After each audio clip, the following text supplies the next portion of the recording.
Oke, halo semuanya, balik lagi bareng gue Yogi di sini dan buat kesempatan kali ini gue mau bahas sesuatu yang menurut gue jadi sedikit pertanyaan gue sendiri ya, dan gue sempat nyari-nyari juga di internet, ternyata jawabannya ada dan tidak sebenarnya. Dan pertanyaannya adalah kenapa sih gear motor antara depan dan belakang pasti angkanya itu ganjil dan genap ya, beda ya.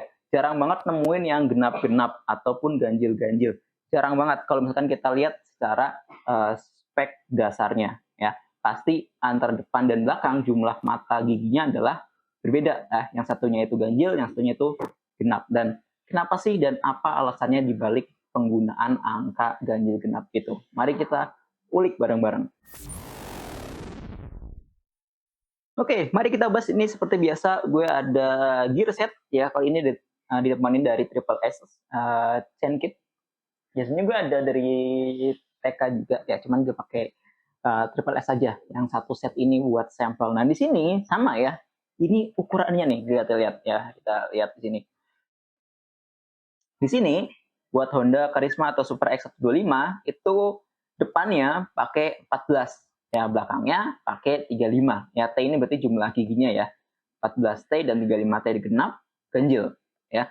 Jadi biasanya itu emang penggunaan angkanya seperti itu, dan emang ada beberapa alasan kenapa sih pabrikan itu ya atau motor itu makainya jumlah gigi antara gigi depan dan belakang itu ganjil genap ya, pakai pasti kombinasi ya, walaupun kadang dibolak-balik ya, nggak selalu depan yang genap, nggak selalu belakang yang ganjil. uh, Pasti kombinasinya ganjil dan genap. Nah, kenapa sih alasannya gitu kan? Nah, kalau misalnya kita ngomongin soal gear motor gitu kan, emang penggunaan ganjil dan genap ini jadi salah satu faktor yang penting setelah gue cari tahu ya. Awalnya gue nggak begitu ngeh juga ya, karena kan kalau misalkan sebelumnya gue kan sempat bahas soal rasio gear, dan di situ pun kalau misalnya kita lihat di tabel itu pun ada yang ketemu itu ganjil-ganjil ataupun genap-genap. Nah, ternyata ada beberapa masalah yang ditemui di lapangan ya. Banyak banget gue lihat, ini bukan di akun gue ya, gue lihat di akun kayak di officialnya Triple S, di officialnya TK begitu, mereka juga share tentang ukuran gear, rasio gear dan lain-lain, ukuran tabelnya itu banyak yang ngeluh soal saya pakai ukuran ini tapi kok salah satunya geter ya, geter banget atau nggak pas gitu, padahal rasionya harusnya sudah sesuai tabel. Dan ternyata setelah gue perhatiin komen-komennya, kombinasinya ini genap-genap nih, atau mungkin ganjil-ganjil nih. Itu kadangan salah satu jadi mungkin ya penyebab kombinasi gearnya itu lebih efektif, lebih enak itu pakainya ganjil genap ya. Dan setelah gue ulik-ulik ya, gue menelusuri, ternyata nggak banyak yang mengulas tentang hal ini ya, mungkin keresahan gue aja ya, karena emang kalau misalkan gue lihat-lihat sih iya juga ya, kenapa sih pakainya ganjil genap nih rata-rata gitu. Nah, jadi kombinasi ganjil genap pada gear motor diterapkan agar distribusi gesekan itu lebih merata ya, lebih merata, lebih tersalur secara optimal ya kan, dibanding kalau misalkan kita pakai kombinasi genap-genap ataupun sama-sama ganjil ya. Itu ternyata distribusi bebannya itu malah tidak merata dan malah bikin cepat aus. Loh, kok bisa? Kan sama aja ya, secara kualitas, secara bahan kan gearnya sama, rantainya sama.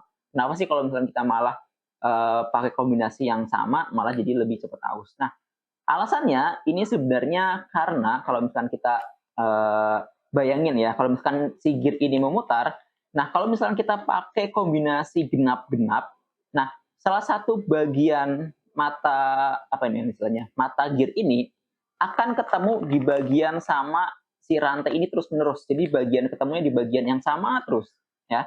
Nah, karena dia ketemu di bagian yang sama terus, maka uh, akan cepat aus ya. Beda kalau misalkan kita pakai kombinasinya ganjil genap ya.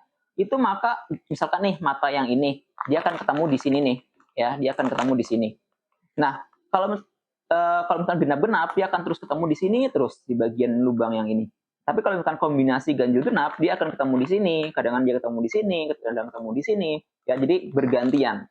Nah, karena dia bergantian terus-menerus, maka penyebaran tenaganya akan sama ya, akan rata ya.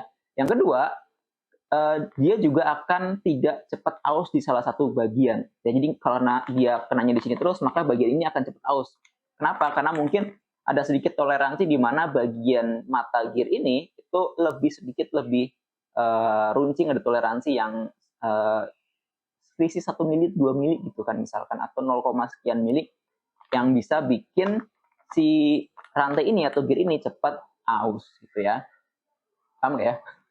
Kurang lebih kayak gitu ya. Jadi emang kalau misalkan kita pakai, nah ini juga logikanya sama ya. Kayak misalkan kita pakai, diibaratkan nih si gear ini adalah roda ya, roda yang berputar terus menerus nih. Nah, roda ini kan dia tuh ada di jalur lintasan yang ini tuh nggak rata, ya nggak rata. Ada pasti ada bagian yang nggak rata nih. Nah, kalau misalkan si gear ini atau si ban ini atau roda ini kena bagian yang nggak rata, salah satunya aja nih, salah satunya ini terus yang kena bagian yang nggak rata ini terus menerus, maka bagian ini akan cepat rusak. Sedangkan bagian lain kan kena bagian yang lebih halus ya. Sedangkan bagian ini aja nih itu kena bagian yang tidak rata terus menerus. Nah, maka ini akan cepat aus. Kurang lebih logikanya seperti itu ya. Itulah kenapa dibikinlah dia ganjil genap nih antara depan dan belakang. Jadi bagian yang nggak rata ini akan bergantian kenanya, ya, akan bergantian kenanya sehingga semuanya rata nih. Kalaupun ada toleransi yang bikin gear ini aus, maka semuanya akan ausnya itu bareng ya. Jadi nggak ada salah satu bagian yang jomplang gitu. Nah, ini juga cukup penting. Kalau misalkan salah satunya aja yang cepat aus, ini juga sangat berbahaya. Kenapa sih? Karena kalau misalkan salah satu, misalkan gearnya aja atau rantainya aja, ini akan berpotensi untuk gearnya itu loncat, ya, atau lepas dari, sorry, rantainya kan lepas dari si gearnya. Ini sempat kejadian di gue ya, cuman karena itu pun beda ya kasusnya. Kalau ini kasusnya adalah karena si gearnya ini udah salah satunya aus. Jadi ketika kena bagian yang salah satunya aus ini, dia tuh tidak cukup bisa menggigit si rantainya, atau rantainya nggak cukup bisa menggigit si mata gearnya, sehingga dia loncat, sehingga dia lepas. Nah, ini cukup berbahaya ya. Gue sempat pernah ngalamin juga masalah kayak gini, cuman gara-garanya kasusnya beda. Cuman sempat cukup panik juga karena di tengah-tengah jalan gitu. Untung dalam kondisi kecepatannya gue masih ada waktu untuk jalan terus sampai minggir ya. Itu cukup berbahaya kalau misalkan kalian ngalamin gitu ya. Atau istilahnya selip ya, si rantainya selip sehingga dia berputar dan ya tinggal dipasang lagi sih bisa ya, cuman ya lumayan merepotkan gitu kan. Kalau misalnya bisa diminimalisir, ya kita bisa pakai kombinasi gear yang ganjil genap seperti ini. Nah, jadi emang intinya itu ya, kenapa sih gear ya, gear set depan belakang di motor itu pakainya kombinasinya depan belakang itu ganjil genap. Salah satunya adalah ngomongin soal durabilitas. Yang kedua, agar dia gak gampang slip. Terus yang ketiga, agar distribusi tenaga lebih merata ya. Nah, jadi dan juga untuk mengurangi gesekan yang berlebih, dan salah satunya adalah rasanya di getaran. Jadi kalau misalkan kalian ngerasa gear atau rantai kalian terasa begitu bergetar, bisa coba cek di kombinasi gearnya kalian apakah sama-sama genap atau sama-sama ganjil. Itu mungkin jadi salah satu faktor. Jadi kalau misalkan kalian mau upgrade nih gear ataupun rantai atau yang terpisah, misalkan kalian beli terpisah kan bisa nih, Triple S kan bisa beli terpisah. Itu kan kalian cek dulu tuh nanti rasionya mau seperti apa dan pastiin kombinasinya sesuai ya. Itu rekomendasi ya kalau tadi gue bilang ya ganjil genap gitu biar lebih optimal ya kan. Oke, jadi itu dia sekilas tentang gear motor. Kenapa dia harus ganjil genap kombinasi antara depan dan belakangnya ya. Sudah dijelasin panjang lebar tadi. Kalau misalkan ada masukan kalian silakan komen di bawah ya, kenapa sih harus kombinasi ganjil genap antara gear depan dan juga gear belakang ya. Dan kalau misalkan kalian mau beli gear ya dan juga rantai ya, rekomendasi ada dari Triple S dan juga TK Racing kalau kalian berminat ya. Ada gear setnya, ada mungkin beli gearnya aja atau mungkin beli rantainya aja juga bisa ya. Pembelian link di bawah. Kalau kalian mau beli grosir juga bisa ya, pembelian grosir juga bisa. Silakan hubungi admin gue langsung aja ya, atau sales gue di nomornya di bawah. Silakan bisa konsultasi dulu, bisa tanya dulu ya, karena ini barang fast moving, jadi siapa cepat ya dapat ya. Itu aja, terima kasih, sampai jumpa. Mohon maaf kalau misalkan banyak kekurangan. Gue Yogi, bye bye.